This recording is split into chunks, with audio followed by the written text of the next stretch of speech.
Magandang araw po, welcome po sa aking channel, Love9 TV. Patalasasan po, meron po ba kayong mga properties na napapabayaan or non-performing assets? Plan nyo ibenta, pero wala kayong oras sa pagbenta nito. Kung ito'y pagkakatiwala nyo po sa amin, tawag lang po kayo sa aking numero, usap po tayo, gawin ko po ng video for free. Yes, libre po, wala po kayong babayaran. Tutulungan pa namin kayong mabenta ang inyong property. Kami na po bala sa marketing, sa boosting or paid ads. Even sa tripping, hindi na po kayo mapapagod sa pag-entertain ng mga buyers. Kami na po bala sa lahat. Tawag lang po kayo. Nandito po tayo ngayon sa Pansol, Laguna kung saan meron po tayong bagong video presentation. Dalawa pong hot spring resort. Ito pong napwestuhan natin yung Resort 1 at katabi lang nito ang Resort 2. Lahat po yan fully furnished at nasa loob ng isang 700 square meters na corner lot. Titulado at kumpleto po ang business permits. Ito po'y operational at meron po itong Facebook page na meron pong 40,000 followers. Ang kagandahan po dito sa resort na to ay yung corner side o resort 2 ay pwede nyong gawing rest house. Then dito po sa resort 1 na mas malaki po ito ay pwede nyong paupahan up. Pwede po kayong tumanggap ng mga guest. Pero kung sakali man po na wala naman kayo dito sa Pilipinas o busy kayo sa trabaho, pwede pa rin kayong tumanggap ng guest dun sa Resort 2 para ito'y maging income generating. Isa pa po sa big factor dito sa area ng Pansol ay mismong ang mga kliyente o guest ang dumadayo dito. Kaya hindi na po kayong mahirapan sa pag-market nito. Dito po sa side na to ay yung jacuzzi. Then, yung pintuan na yan ay papunta naman sa garahe. Dito naman po yung main door na kung saan ito po yung naka-sliding glass door, then glass walls. Ito po yung living area. At tabi lang po nito yung billiard table na may overlooking naman sa swimming pool. At katabi lang po yung formal kitchen. Balik po ulit tayo dito sa my living area. Yan po, tunghayan nyo po. Lahat pong furnishings ay kasama po yan. Then meron na rin pong video okay na kasama na may home theater na speakers. Kaya quality po ang sound nito. Sa dulo po nitong living area ay yung dining area na meron din pong dining set. Ito naman po yung breakfast nook na may 4 na high chair. Then yan po yung formal kitchen. May kitchen countertop, gas range, oven, range hood, kitchen countertop at wall-mounted kitchen cabinet. Ito pong island ay may countertop, then may stainless sink with faucet, kitchen drawer at storage ng kitchen utensils. Ito pong water dispenser ay kasama na rin po yan. Pati po refrigerator. Then sa dulo naman po ay yung pantry. Naka-tile flooring na rin po dito hanggang dun sa living area at dining area. Ito po yung tinutukoy ko na dining area na kung saan kasama po ang dining set. Then meron din pong floor-mounted na aircon. Yan po yung karaoke o video okay. Dito po sa dulo ay meron pong bar countertop. So, na-maximize po nila yung space. May wall-mounted na cabinet. Stainless sink with faucet. Then, meron pong mga kitchen cabinet. Ito po yung naka-granite countertop. Yan po yung bar counter. Then, balik po ulit tayo dito sa may dining area. Mula po dito, matatanaw natin yung formal kitchen, dining area, then sliding glass door. Dito po sa side na to ay meron pong washroom. Kung saan ito yung naka-tile bathroom wall. May hand wash basin, water closet, At from floor to ceiling po, itong tiled bathroom wall. Meron din pong shower. So, malaki naman ang espasyo po dito. Labas po tayo. So, yan po ulit yung dining area. Sa dulo yung bar counter. Ito yung breakfast nook, yung island, yung formal kitchen. Ito po ulit yung living area. At yan yung karaoke o video okay. Then meron pong access door na papunta naman ito sa second floor. Then meron pong understair storage at dito naman po ay may covered carport na kakasya po kahit po 6 hanggang 8 sasakyan. Depende po sa laki. Then yan po yung main gate sa dulo. Mula po dito sa garahe ay meron pong malaking kwarto dito na kung saan kung marami po kayong guest ay kakasya po sila dito. Meron po itong mga double deck. Kaya kung mga groups or company outing, ay ma-accommodate nyo po sila. So, dito po sa dulo ay meron pong toilet and bath na kung saan kumpleto rin po. May water closet, shower, hand wash basin, vanity mirror, at ito'y naka-tiled bathroom wall. Meron din pong hot shower set. So, ito po yung toilet and bath dito sa first bedroom. So, lahat pong kagamitan ay kasama po yan at meron na rin pong aircon. Paglabas nyo po, ito po ulit yung garahe. Then, meron pong security grill. At dito naman po yung understair storage. At aakit na po tayo. Samahan niyo po ako. Ito pong hagdan ay naka-tiled staircase. Then, maayos naman po ang pintura na dito sa staircase wall. Dito na po tayo sa second floor. Meron pong another bedroom dito na napakalaki po ng espasyo. Naka-tiled flooring, high ceiling, may bed frame with mattress, then sofa bed. Ang ibang mga resorts po ay nag-provide sila ng mga extra bed. So, syempre, extra income na rin yon. Then, meron din pong sariling toilet and bath. May hand wash basin, vanity mirror, water closet with bidet, tiled bathroom wall, hot shower set, then may shower curtain. So, ito po yung toilet and bath dito sa pangalawang kwarto. May ceiling fan na rin po pala ito. So, again, ito po yung second bedroom. Then, naka-solid wood door. At, lalabas na po tayo. So, yan po may tubular railing. Mamaya po, tatawid tayo dyan. So, dyan po tayo galing kanina. At meron din pong another stairs na kung saan papunta naman to sa third floor. Samahan niyo po ako. Akyat po tayo. So, dito po sa third floor ay pwede po itong gawing function room. Multipurpose room, activity area. So, depende po sa magiging purpose nyo.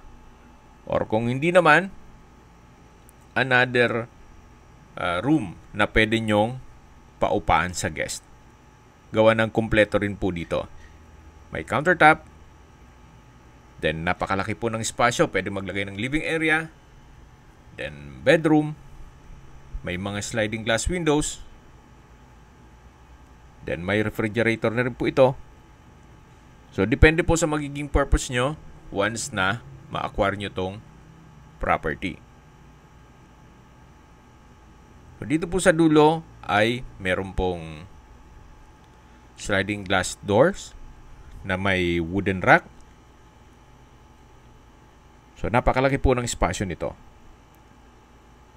Meron na rin pong mga ceiling fan.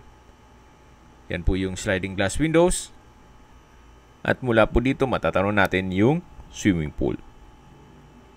Na kung saan dun po tayo pumasok kanina. At yan pong nakikita nyo mga structures ay mga resort po yan. Ito po yung nasa mataas na lugar, kaya flood-free area. Bago po bumaba dun sa stairs ay meron pong balkonahe dito na kung saan dito po nakapwesto ang water tank. Although malakas naman po ang tubig dito, yan naman po in case ng water shortage. Backup lang po.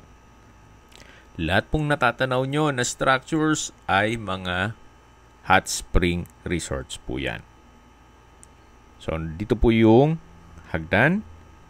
Bababa na po tayo. Dito po tayo galing kanina. So, yan po yung second bedroom. Then, meron pong mga tubular railing. So, may purpose po yun para merong privacy naman yung dun sa kabilang side. Just in case na marami kayong guest.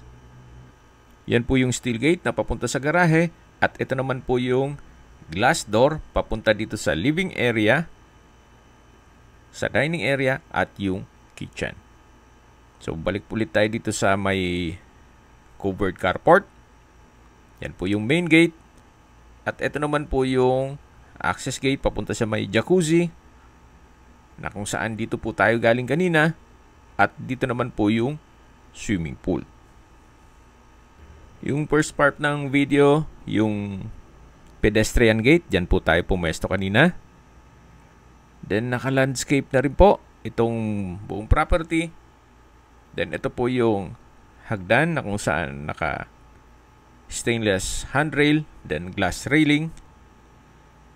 Samahan niyo po ako, akyat po tayo. So dito po sa side na to ay yung balkonahe na kung saan meron pong kubo na pwede pong gawing hangout area ng inyong mga guest. So may ilang mga halaman na rin po dito o ornamental plants. Ito po yung kubo.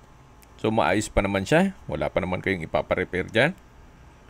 At hanggang dito po ang balkonahe na kung saan meron pong tubular gate para may privacy yung area ng kabilang kwarto.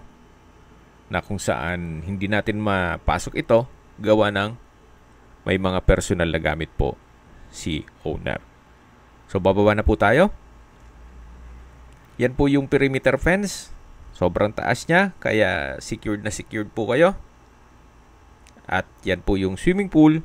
Ito pong natatanaw nyo na pedestrian gate ay ito po yung Resort 2. Na tinutukoy ko na corner side naman po ito. So yan po yung swimming pool. Then may 2-story na structure. So far, well-maintained po ito. Wala po kayong ipapagawa. As in, pag tinurn over po ito sa inyo, ready na for operation.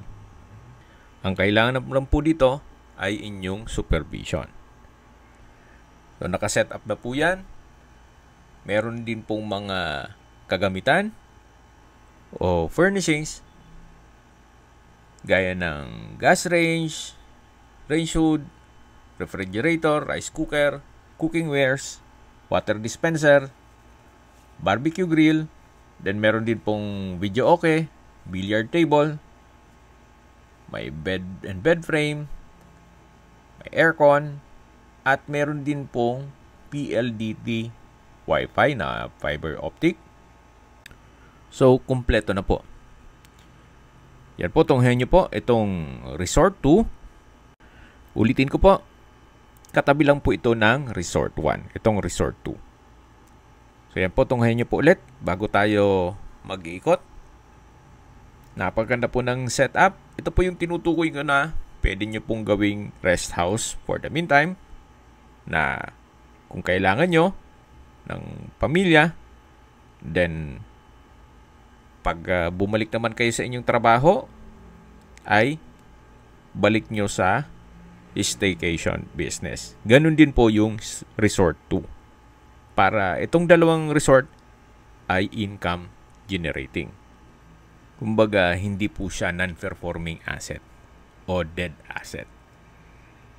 At paano kumikita po ang pera nyo dito. At kung sakali man na dumating sa punto na ayaw nyo ng mag-resort business, mabebenta nyo pa rin ito ng mas mataas. So, ito po yung dining area na meron din pong video, okay? Na may home theater speakers, high ceiling, then may ceiling fan, then may sliding glass windows. Ito po yung receiving area sa tapat ng main door. Sa likod po niyan ay meron pong glass walls na overlooking naman sa jacuzzi at swimming pool. Ito naman po yung way na papunta naman dito sa entertainment area o game room, na kung saan meron po itong billiard table. High ceiling din po ito. Then may ceiling fan, may drop lights. At mula naman po dito ay may access na railing papunta dito sa swimming pool. At matatanaw din natin yung pedestrian gate na may access papunta naman sa Resort 2, kung saan dun po tayo galing kanina. Then dito naman po yung poolside at may artwork o painting. At yan po ulit yung game room na may billiard table. Then, balik po ulit tayo dito sa may main door. Kaya kung mayroon man po kayong mga alagang aso, yan po mayroon ng mga railing para hindi sila pumasok dun sa game room. Yan po yung dining area na kung saan galing na po tayo dyan kanina. Then sa dulo naman ay yung karaoke o videoke. Then meron pong access door glass. Yan po yung hagdan papunta sa kitchen. At ito naman yung packet dito sa mga kwarto. So unahin po natin itong mga kwarto. At nandito na po tayo sa second floor. Dito po sa taas ay meron pong sofa bed. Check po natin itong first bedroom. Malaki po ang espasyo. Then high ceiling. Sa dulo ay may customized glass windows. Then marami po itong double deck. Kaya kung sakali man pong malaking pamilya o company outing, ay kaya nyo pong ma-accommodate ito. Naka-tile flooring, maayos ang pintura ng ceiling at wall. So far, wala po kayong ipapagawa dito. Mula po dito sa sliding glass window, matatanaw naman ang swimming pool. Then sa dulo yung game room, yung jacuzzi, then yung dining area. At mapapansin nyo po itong mga roof o bubong ay maayos na maayos pa po. So yan po, tunghayan nyo po ulit itong first bedroom dito sa Resort 2. Lahat pong nakikita nyong mga double deck, pati mga mattress nito ay kasama po. Then, meron po itong sariling toilet and bath. May bathroom countertop, water closet with bidet, vanity mirror, at bathroom cabinet. Ito naman po yung shower enclosure na may at shower set. Nandito na po tayo sa kabilang kwarto kung saan halos same setup lang po. May mga double deck at may sariling toilet and bath. Ito naman po yung papunta sa attic. So hindi lang natin maakyat ito gawa ng nakasarado po. So habang naglilibot po tayo at pinagmamasdan nyo po itong pangalawang kwarto, pag-usapan na natin ang distance, location, at travel time. Mula po sa National Highway, ang distance is 800 meters at ang travel time is 5 minutes. Mula naman po sa Bukal Bypass Road, kung saan madadaanan natin ito na may McDonald's, ang distance is 2.5 kilometers at ang travel time is 10 minutes. Yan po yung shortcut mula po sa Maharlika Highway. Ang daan nyo po ay Ayala Greenfields. Mula naman po sa SM City Calamba, ang distance is 5.2 kilometers at ang travel time is 21 minutes. Mula naman po sa Calamba Doctors, ang distance is 7.2 kilometers at ang travel time is 27 minutes. Meron din pong isang hospital na Calamba Medical Center. Ang distance is 5.7 kilometers at ang travel time is 22 minutes. Yan po yung lagi kong binabanggit sa aking video na dapat nyo pong i-consider sa paghanap ng property, yung meron pong malapit na hospital. Hindi ko naman po sinasabing sakitin kayo. Yan naman po for emergency purpose lang naman. At kung manggagaling naman po sa Manila o sa airport, ang distance is 53 kilometers at ang travel time is 1 hour and 18 minutes. Okay, recap lang po sa mga nag-skip ng video. Ito pong property ay nasa Pansol, Laguna, na kung saan ito po'y hot spring private resort. Bali, dalawang resort po ito na may total lot area na 700 square meters more or less. Then may CCTV, fully furnished, at kompleto po ang business permits, pati titulo nito. Mula po sa 49 million pesos, nag-markdown price na po si owner sa 44 million pesos net. Ibig pong sabihin, si buyer na po ang sasagot sa lahat ng taxes at expenses with regard to documentation. Kung may mga katanungan po kayo, tawag lang po kayo sa aking numero. At sa mga kababayan naman natin na sa ibang bansa, meron po akong WhatsApp, Viber, at Telegram. Same number lang po, 0917-316-3399. Sa mga nagtatanong naman po ng aming Facebook, meron po aming Facebook page na Nov9TV at Facebook Real Video. Meron din pong TikTok at Instagram. May ibang YouTube channel po kami, the Nov9TV channel, Nov9TV Listings, Nov9TV On The Spot, Nov9TV Updates, at Nov9TV House Rental. Sana po naibigyan nyo ang video presentation. Paki-like and subscribe na lang po sa aking channel para ma-update din po kayo sa aking future listings. Kung sakali po hanap nyo yung mas malaking sukat ng lupa, meron din po kami ibang listings na pwede nyong pagpilian. Huwag po kayong mag-atubiling tumawag sa amin. Then, let us know your budget para malaman namin kung anong property pwede naming ilog sa inyo. Sa lahat pong viewers, subscriber at nagtiwala po sa amin, salamat po sa suporta. Ingat po kayo lagi at yung pamilya. Maraming salamat po.